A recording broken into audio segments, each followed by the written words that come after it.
udah mau serius sama Egi, Ma. Vina mau ketemu Mama, Ma. Mamanya susah, Mama di sana kan udah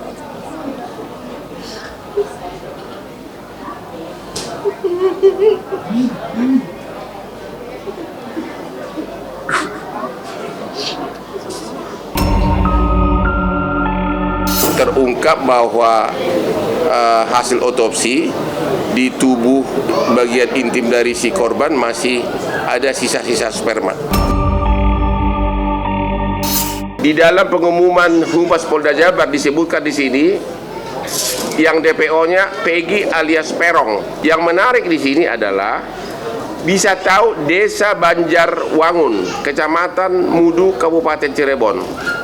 Pertanyaannya adalah, apakah Bapak penyidik sudah datang ke desa Banjarwangun ini sebelum mengumumkan DPO? Itu kan gampang banget diteliti. Ini pasti ada pengaruh besar dari oknum aparat di daerah Jawa Barat ini.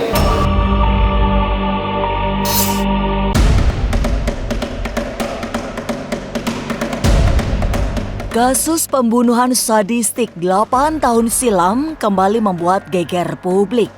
Kisah kematian Vina yang tragis menjadi semakin viral setelah difilmkan. Dan setelah membuat gempar, kemarin pihak keluarga Vina bertemu dengan pengacara senior Hotman Paris Hutapea untuk mendapatkan konsultasi hukum. Terutama karena kasus ini belum sepenuhnya tuntas. Oleh sebab, masih ada 3 pelaku yang bebas dari jerat hukum. Ketiganya hilang sejak kasus ini meledak tahun 2016 silam. Hingga saat ini, polisi seperti berhenti di penetapan mereka ke dalam daftar pencarian orang. Lantas apa yang akan dilakukan Hotman Paris untuk membantu keluarga Vina? Mungkinkah ada jalan untuk menangkap 3 pelaku yang DPO? Jangan dulu berlalu, masih akan banyak keganjilan terjadi di sini. Dan jangan lupa subscribe, like, share, dan komen agar tak ada yang terasa ganjil di sekitar Anda.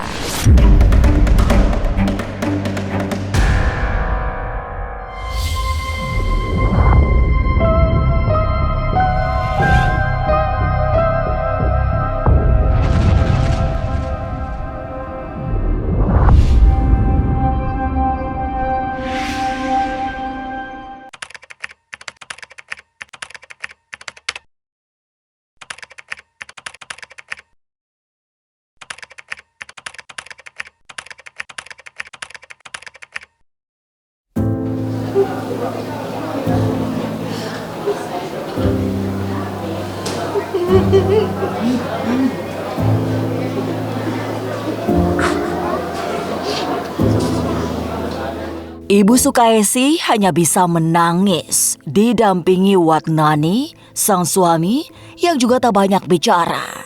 Kemarin bertemu Hotman Paris Hutapea untuk mengadukan nasib kasus Vina yang belum sepenuhnya tuntas. Sebab masih ada 3 pelaku yang belum ditangkap. Tapi memang sudah sejak awal peristiwa ini penuh dengan kabut misteri. Seolah ada yang ingin dihilangkan dari kenyataan. Apalagi sudah sejak mula ada yang menganggap Vina dan kekasihnya meninggal dalam kecelakaan tunggal. Baru tahu kemudian bahwa almarhum sudah meninggal, berapa lama kemudian? Di jam 12:30 malam. Malam itu juga? Iya, di malam itu. Yang kasih tahu siapa? Ternyata yang ngasih tahu itu pelaku datang ke rumah. Awalnya kan nggak tahu itu pelaku ya. Datang ke rumah. Pelaku yang juga udah divonis? Iya. Dia bilang apa? Dia bilang Vina kecelakaan. Oke. Ya, terus bapak sama kakek itu datang ke rumah sakit. Di situ masih ada nafas sih sebentar, terus nggak lama dia meninggal. Benar awalnya kata polisi kecelakaan tunggal? Ya, waktu datang ke rumah sakit itu kan di situ ada polisi tuh bilang katanya kecelakaan tunggal. Oke, kemudian terus? Keluarga percaya karena yang bilang kan polisi ya, jadi langsung dibawa aja. Meski berusaha menerima, tapi pihak keluarga merasa ada yang janggal. Sebab kondisi motor dan ponsel Vina sama sekali tidak rusak untuk sebuah kecelakaan tunggal yang merenggut nyawa korban. Semestinya motor dalam kondisi rusak berat, juga handphone yang seharusnya ikut remuk. Motor nggak rusak, HP korban. HP tidak rusak, tapi oleh oknum polisi saat itu disebutkan kecelakaan tunggal gitu. Kecelakaan tunggal.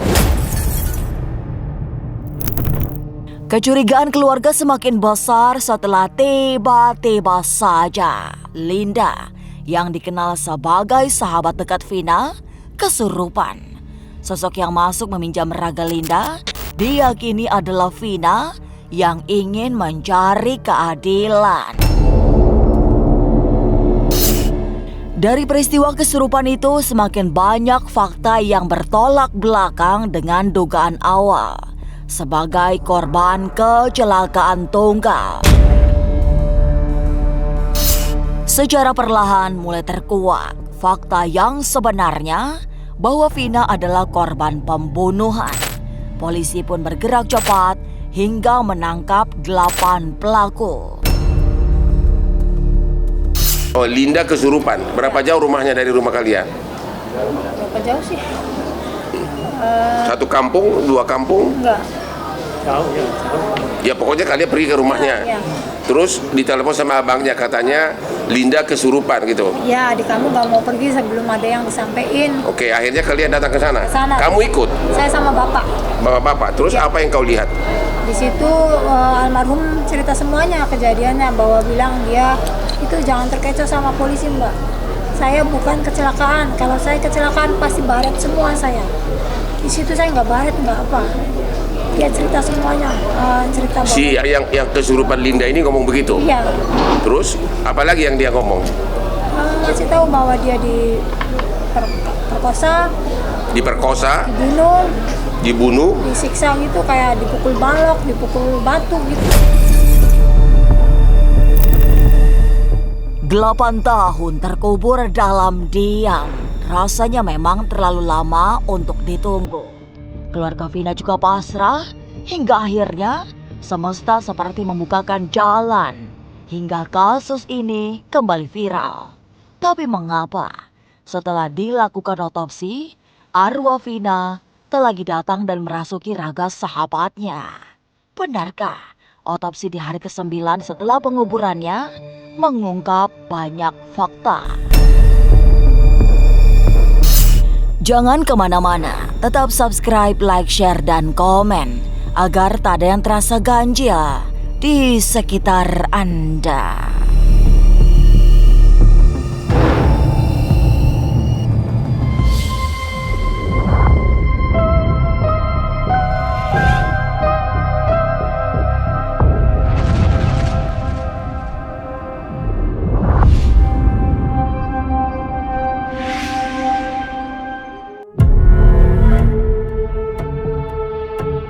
Kisah Linda kesurupan arwah Vina memang memberi petunjuk besar yang akhirnya membuka tabir misteri peristiwa maut ini. Tapi Linda tidak lagi didatangi arwah sahabatnya itu setelah otopsi dilakukan. Permintaan Vina lewat sahabatnya yang kesurupan dilakukan mulai dari melepas kawat di giginya hingga rambut palsu yang kemudian dilepaskan. Tapi pembongkaran jenazah Vina dilakukan di hari ke-9 itu mengungkap banyak fakta mengejutkan. Termasuk penegasan bahwa ia dibunuh dan diperkosa. Kalau untuk film ini belum, saya belum mimpi. Cuman waktu pas yang pelaku ketangkap itu saya didatengin, terakhir dia sudah bahagia. Itu benar. Nah, terus sudah dilepas. Diotopsi ya? Iya, karena itu ada dalam cerita film. Oke, terus gimana coba. Jadi waktu yang memerintahkan otopsi itu siapa? Dari pihak pengadilan katanya suruh diotopsi biar menguatkan pernyataan bahwa memang di dalam kemaluan korban sudah ada sperma gitu. Itu Anda tahu itu didengarkan di sidang? Didengarkan di sidang. Oh, di persidangan terungkap bahwa hasil otopsi di tubuh bagian intim dari si korban masih ada sisa-sisa sperma. Perjalanan kasus kematian Vina yang sangat tragis memang tidak sesuai harapan keluarga. Meski polisi sudah menetapkan 3 pelaku yang kabur dalam daftar pencarian orang, tapi sampai saat ini tak kunjung berhasil ditemukan. Di dalam pengumuman Humas Polda Jabar disebutkan di sini yang DPO-nya Peggy alias Perong. Yang menarik di sini adalah bisa tahu Desa Banjarwangun, Kecamatan Mudu, Kabupaten Cirebon. Pertanyaannya adalah apakah Bapak penyidik Polda Jabar sudah datang ke Desa Banjarwangun ini sebelum mengumumkan DPO? Apakah benar si DPO ini memang dari asal sana dan keluarganya ada nggak? Itu kan gampang banget diteliti. Nah, sidang pun sempat nanyain juga yang perkembangan 3 pelaku ini. Terus tapi jawabannya masih sama, masih dalam penyelidikan terus. Semestinya tidak sulit melacak jejak 3 pelaku pembunuhan. Namun hingga 8 tahun, 3 buronan kasus tersebut tak kunjung terlacak. Sebagai pengacara senior, Hotman Paris yakin ada kekuatan yang besar yang sengaja ingin menyembunyikan 3 pelaku yang buron. Tapi memang banyak kejanggalan yang muncul dalam kasus ini. Salah satunya adalah isi BAP yang berubah saat para tersangka dilimpahkan ke Pengadilan Jakarta Selatan.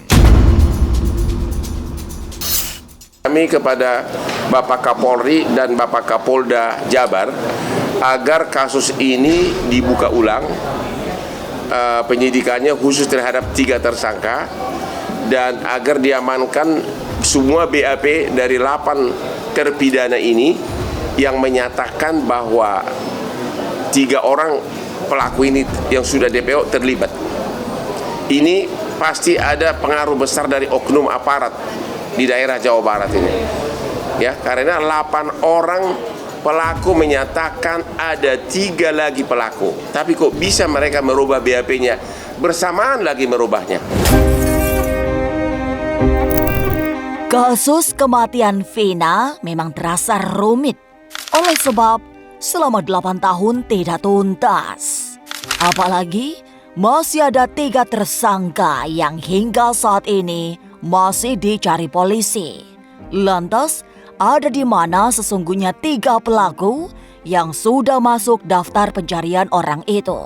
Seperti apa Ki Geni Seketi mendeteksi keberadaan 3 tersangka yang masih buron?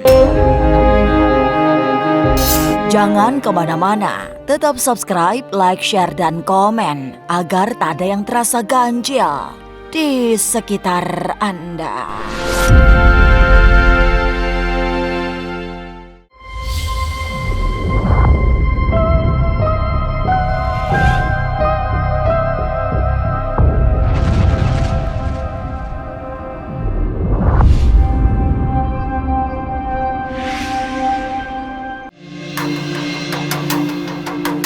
Meski seperti sudah terkubur selama 8 tahun meninggalnya Vina yang sangat tragis di tangan para geng motor kembali menghebohkan publik.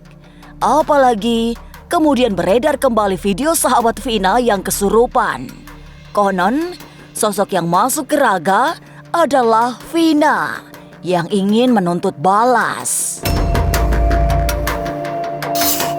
Sambil menangis, sahabat Vina yang kesurupan memberi banyak petunjuk, walaupun kebenaran petunjuk masih perlu dilacak. Termasuk sikap sosok yang masuk ke raga sahabat Vina yang ingin mencari keadilan dengan caranya sendiri. Jin yang akan melakukan tindakan sendiri melalui pikiran, hati, dan pendengaran si pelakunya. Jadi ini akan dia sempat berbicara bahwa nanti si dia sendiri yang akan meneror ataupun membalaskan dendamnya seperti itu. Jadi secara psikologi itu akan terjadi suatu gangguan yang akan dialami oleh pelaku-pelaku pembunuh ini tersebut.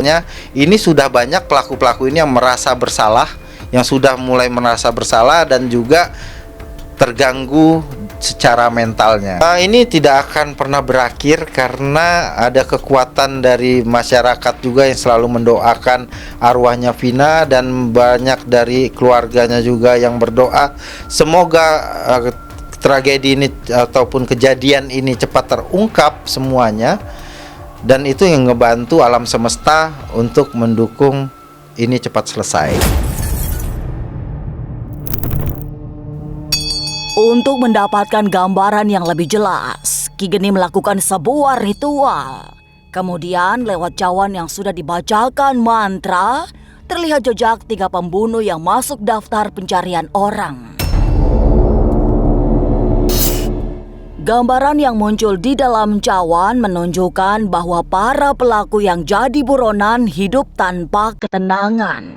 Malah ada yang mulai depresi karena dihantui rasa bersalah. Sudah menjadi seorang pembunuh.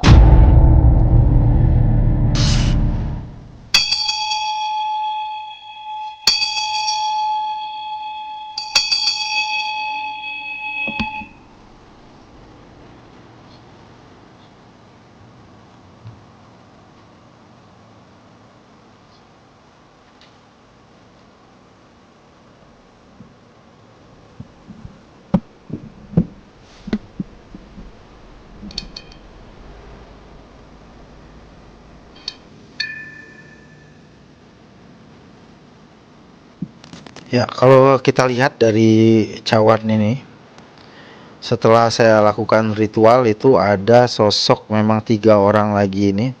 Sebenarnya tadinya udah tenang. Yang satu itu sebelum film ini diangkat, dia sudah mulai depresi dan ingin menyerahkan diri. Tetapi yang 2 itu masih berkeras untuk lari ataupun untuk menghilangkan jejak-jejaknya dari penyelidikan polisi. Yang saya lihat ya ada satu sosok yang mungkin seperti lebih ini Egy-nya gitu. Sosoknya agak kurus, agak tinggi, agak dibilang kurus banget enggak, agak berisi. Tapi sosoknya emang anaknya saat ini sedikit depresi juga karena film ini diangkat, dan juga yang salah satunya ini yang lebih terlihat memang sudah depresi, ketakutan, dan tidak berani kemana-mana. Sebagai praktisi spiritual, Ki Geni memang terbiasa melihat hal-hal yang tak terlihat, termasuk orang yang sudah lama berada di dalam persembunyiannya. Tapi untuk mendeteksi 3 pelaku pembunuhan Vina yang masih buron, Ki Geni tidak berani memberi kepastian. Semua serba samar. Sebab 3 pelaku tidak hanya di backup oleh orang kuat, tapi juga orang pintar. Tapi saat ini 3 pelaku hidup berpencar. Yang 1 di luar Jawa, sementara yang 2 masih di Pulau Jawa. Meski tidak terlacak daerahnya. Yang 1 di luar Pulau Jawa, yang 2 ini masih ada di lingkaran Pulau Jawa. Mereka masih hidup semua di sini. Dan ada juga yang sudah sudah berumah tangga. Jadi memang mereka lepas dari itu tapi di luar Pulau Jawa seperti itu. Hebatnya mereka yang 2 orang ini itu sudah seperti seperti tidak ingat apa-apa tentang hal ini, tetapi yang satu ini nih yang masih teringat, tapi dia belum menikah sih. Mereka sempat melakukan sebuah pastinya ada seperti di backup oleh orang pintar juga, terus juga di backup sama orang kuat yang punya kuasa agar anaknya tidak terseret menjadi tersangka. 8 tahun barangkali terlampau lama untuk mengungkap sebuah kasus pembunuhan yang viral. Tapi itulah yang terjadi dalam kasus Vina yang kembali membuat gempar setelah difilmkan. Video sahabat Vina yang kesurupan juga kembali beredar seolah ingin memberi petunjuk untuk mengungkap peristiwa tragis ini. Jadi, semogalah semua segera terungkap. Sampai jumpa pada episode selanjutnya dengan kisah-kisah ganjil setiap hari Senin, Kamis, dan Jumat pukul 5 sore. Tapi sebelumnya, jangan lupa subscribe, like, share, dan komen agar tak ada yang terasa ganjil di sekitar Anda.